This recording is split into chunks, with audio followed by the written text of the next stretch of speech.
Hello everyone. Today I will be solving the fifth question of this assignment. Briefly explain the following: the Aufbau principle, Hund's rule, and the Pauli exclusion principle. तो इसका first part जो है Aufbau principle. ये Aufbau principle क्या कहता है कि the electrons first occupy the lowest energy orbital and then enter into higher energy orbitals when the lower energy orbitals are filled. मतलब कि इलेक्ट्रॉन्स जो लोअर एनर्जी ऑर्बिटल होगा उसमें पहले जाएंगे और जब वो फिल हो जाएगा तब हायर एनर्जी ऑर्बिटल्स में मूव करेंगे। ऑर्बिटल्स की एनर्जी की बताने के लिए एक रूल होता है जिसे कहते हैं एन प्लस एल रूल। यहाँ पर एन क्या है? यहाँ पर एन है प्रिंसिपल क्वांटम नंबर और एल क्या है? Azimuthal quantum number. अगर दो डिफरेंट ऑर्बिटल्स की same n plus L value है तो जिस ऑर्बिटल में n की लोअर वैल्यू होगी वो लोअर एनर्जी का होगा। तो एक एग्जाम्पल के लिए देख लेते हैं कि फॉर एग्जाम्पल 3d ऑर्बिटल है एंड 4s ऑर्बिटल है। अब इसमें हमें डिटरमाइन करना है कि इलेक्ट्रॉन 3d में पहले जाएगा कि 4s में पहले जाएगा। तो इसके लिए हम लोग n प्लस एल रूल लगा के देख लेते हैं दोनों के लिए।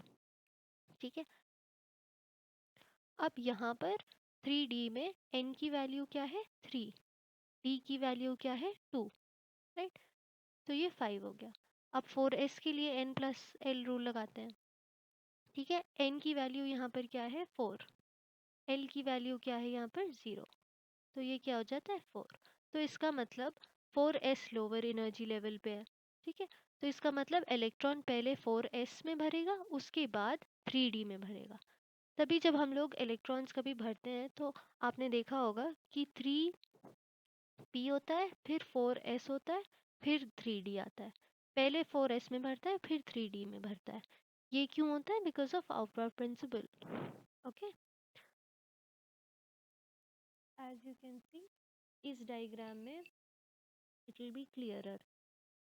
ठीक है, पहले इलेक्ट्रॉन 1s में जाएगा। ये diagram n plus L rule के अकॉर्डिंग ही है। तो पहले 1s में जाएगा, फिर 2s में भरेगा, फिर 2p में भरेगा, फिर 3s में, फिर 3p में, फिर 4s में, फिर 3d में। 4s एंड 3d का हम लोग ने एग्जाम्पल देखा है अभी। ओके, तो इसी के अकॉर्डिंग ऑफ प्रिंसिपल के अकॉर्डिंग ऐसे ही फिल होते हैं इलेक्ट्रॉन्स।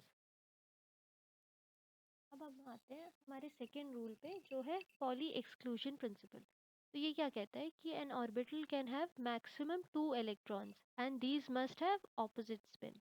फॉर एग्जाम्पल एक ऑर्बिटल है 1s, तो इसमें मैक्सिमम 2 ही इलेक्ट्रॉन आ सकते हैं। कि इसमें सिर्फ 2 इलेक्ट्रॉन आ सकते हैं और ये 2 इलेक्ट्रॉन सेम स्पिन के, मतलब ऐसे नहीं हो सकते। Okay, they have to have opposite spin.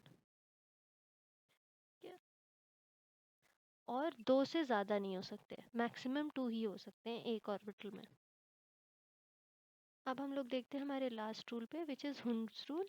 ये क्या कहता है कि electron pairing in p-d-f orbitals cannot occur until each orbital of a given subshell contains 1 electron each।